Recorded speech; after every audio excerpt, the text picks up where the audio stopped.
Hello SNES, it's me, Svenny McG. Today I've got a quick video on cleaning your Super Nintendo controller. Now these guys, they're almost 29 years old now, 1991. So with that much time behind them, sometimes they can get pretty dirty from the years of handling and wear and tear of straight gaming. So today we're going to go inside the controller, open it up, clean it from the inside out, and get it working functional again. Let's check it out. Alright, here's the subject at hand right here. This Super Nintendo Entertainment System controller. You can tell it actually looks in not too bad shape. But there are some spots you can see that are a little bit dirty. You can see some grime and grit in here. So it kind of holds up some of the play button there on the D-pad. But the main issue I have is the start button here. I've gone through and play tested a bunch, and what I've done here is actually mark it. I find this is a good way to test something. Just put a piece of tape aside on it, and then you can come back and pick it up later. So what I'm going to do here is I'm going to take this apart. We're going to give it a cleaning, and one thing I like to use is, this is just an egg carton, nothing fancy, but as I remove the screws, I'm going to be putting the buttons, the pieces, everything in there.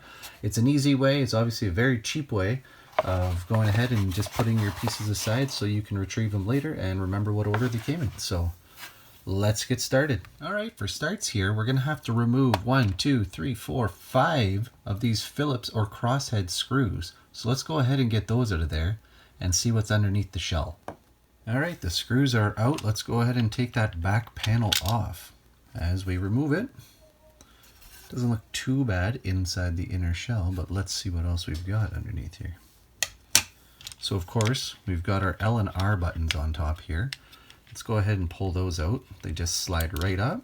You can see this sits on this little post, so make sure we don't lose that. That's going to be the pivot point that the button sits on, and push it and depresses down on there. So let's go ahead and make sure we got those in our little carton over there. These are the buttons that get depressed. If you can see that, so they get pushed down by that button. Here is the actual board, so we're going to slowly wrap it out and lifting it.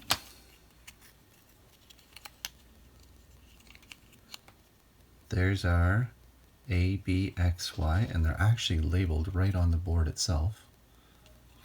And here is our start and select. Again, you can see that there. And here is our cross pad, our D-pad. So we're going to lift that up as well. Now the D-pad part doesn't look too bad. We'll give it a nice cleaning. What I hope you can pick up here is if you look at that start, by pushing the button down and making contact here, what's occurring is you're making the connection here. You can see the silver line in between is actually the severance between the two components here.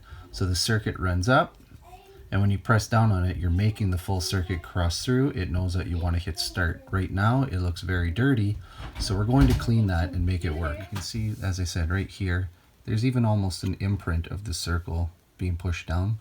So we're going to clean that all right up and make it functional again. Okay, and finally here on this side, this is the front face, of course. We're going to open it up. Here is the D-pad. Kind of revolves on the ball here. Here's your A, B, X, Y. Again, when you push the plastic button on the outer casing, it depresses this part down. And there's your actual A, B, X, Y. And you can, hard to tell on here. I hope you can pick that up a little bit. You can see these are a little bit dirty on here. Again, that's just grunge coming in from people's fingers. So we're gonna go and give these guys a little bath and try and clean them up and hope that they'll be all functional again. All right, in order to clean the board, what I'm gonna do is I'm gonna take some solution here. This is just Windex, and I'm gonna make sure I kind of wring it out a little bit. And I'm just gonna go over the board ever so gently here and give it a little scrub. And again, we're going to go up and down in between that groove there. We're going to go in little circles. And we're just going to try and clean it up because, again, we want all that residue gone.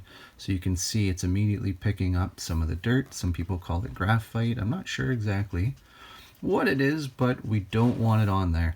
Now, even comparing that start to the select, you can tell that it's actually quite a bit shinier there in the middle as opposed to the select button here.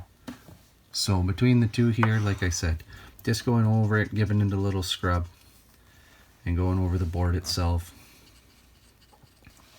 And again, up and down in between those grooves, little circles.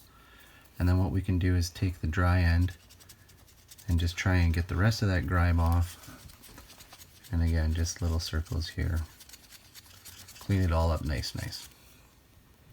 So when I'm done that, I'm going to go ahead and I'm going to get all the rest of them here. A, B, X, Y, select start, and the D-pad. We're going to get every single piece that we're going to make contact with because we want to make sure this board's working perfectly. Alright, we've wiped it up and I think it looks pretty good. Again, the main area that this was giving me any concern was the start button, and it's looking very sharp there. Let's take a look here. Like I said, all this grime and grit, this was all coming off of the board itself, so no wonder we had any issues there. Don't forget too, when we cleaned all those, make sure we did a little touch up here to our friends here, the left and right buttons sitting up on top. Just to show the underside, that's how they're sitting by wires. Again, just their contacts going through. So pushing down makes the circuit, one end cuts through the other, but again, these are just sitting on those wires, so we got to make sure that we don't put any unnecessary pressure there. Now before we go putting anything back together though, we need to make sure that we clean up all of our buttons here. It's not going to help anything if when we try and press any of these buttons, they're dirty as well and doesn't make a proper contact. So we're going to go make sure we clean these up. The select start underneath the D-pad, and showing here the actual D-pad itself. So we're going to give them all a scrub. This is a good time to take one of those old toothbrushes that you're going to cycle out and use it for cleaning up some of these hard to reach pieces, just like in here. Like I said, this button here looking pretty scuzzy, so let's get it all cleaned up. Alright, now what I'm going to do here on this one, notice this is actually different from what I was showing earlier. That's because I just took apart a second controller. This is such a process to do that I actually wanted to try and double down on my efforts here by doing more than one when I get to the scrubbing. I'm not going to be doing any retro brighting in this video, but I just wanted to show you here. You can see there's kind of like a yellow film running across here, and of course there's all the black marker that looks like someone kind of marked in here. What I plan on doing here is I'm going to be using mechanical force here. That is to say, I'm going to be using basically a magic eraser, and I'm just going to rub on this slowly here. This would be better to do with water just to keep the dust down, but I'm just going to show you on camera. Just going over it a little bit here. What I'm effectively doing is sanding this down, so this will take it away. You can see already there's some yellow film here and it's starting to go. Now notice that this will actually take off a fine layer of the plastic, so keep that in mind while you're doing this. It may or may not be for you, but I would, no matter the circumstance, always avoid doing anything in print. So we're not going to be wanting to run it over across here, the Super Nintendo logo or the select start. That will take it away permanently. But taking away some of this film here, if you're not going to remove this tape here chemically by using another form of a solvent, then again, mechanically, we can just kind of rub over that and take it out of there. But I'm going to be going over to the sink now. I'm going to use dish detergent, and I'm going to go through all my component pieces here and give them a clean. When you're ready to play games as player one, but your start button won't work, and that ain't no fun. You brush your buttons, you brush your buttons. Make sure you go a little bit easy on here. These are rubber membranes from 1991, as it said on the circuit board. So these guys are quite old. You're going to want to go and just apply just a little bit of pressure, just enough to remove some of the grease and grime. All right, these have been scrubbed, and just like Svenny McG himself, they clean up pretty good. Here's the one you could see before that had all that marker on it. Again, using the magic eraser and the toothbrush, cleaned up pretty good. I could use some chemicals here to try and some form of a solvent or cleaner in order to get the last of that, and I may actually do so, but not at this time. We need to let them sit.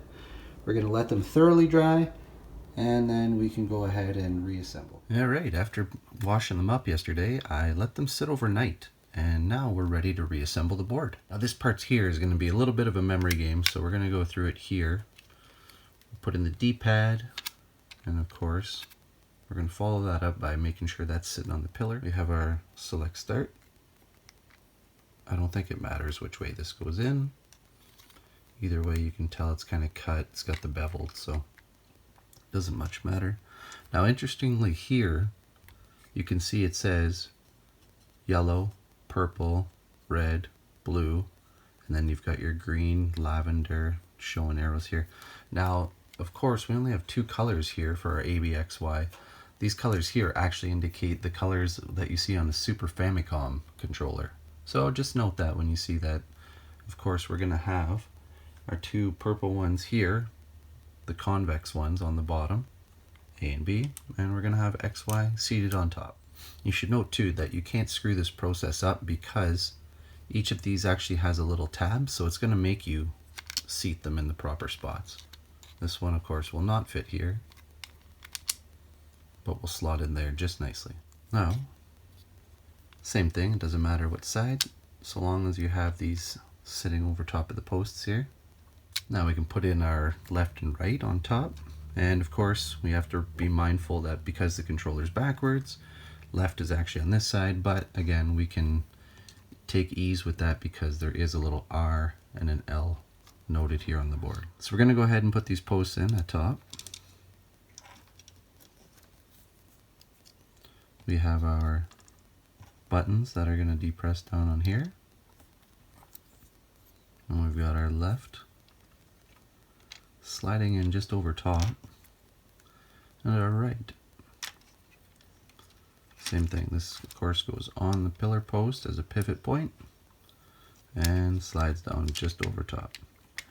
Should be able to actually make those work for you now. Last but not least, of course, we're going to input the board. Now, of course, same thing. This has notches for the screws and, of course, even little tiny pillar marks here. So we're going to make sure that sits nicely into place.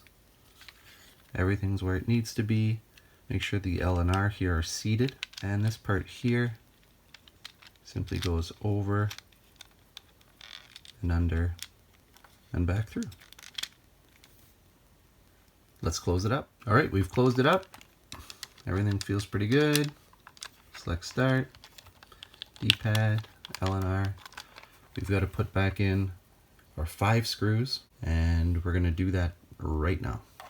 All right, now, pardon the mess around here, but I'm just gonna show you quickly. Of course, our primary concern was that start. As soon as I hit it, you can see pause flashing on the screen. Unpause again. Everything's working here. So there we have it, ready to go. This one is playable, fully functional, and again, fantastic job. So hope that this helped you out. Please let me know in the comments if it did. If you have any other tips or suggestions, also, please let me know. Thanks for checking out today's video. As always, please like and subscribe, and please take care. Be good to each other.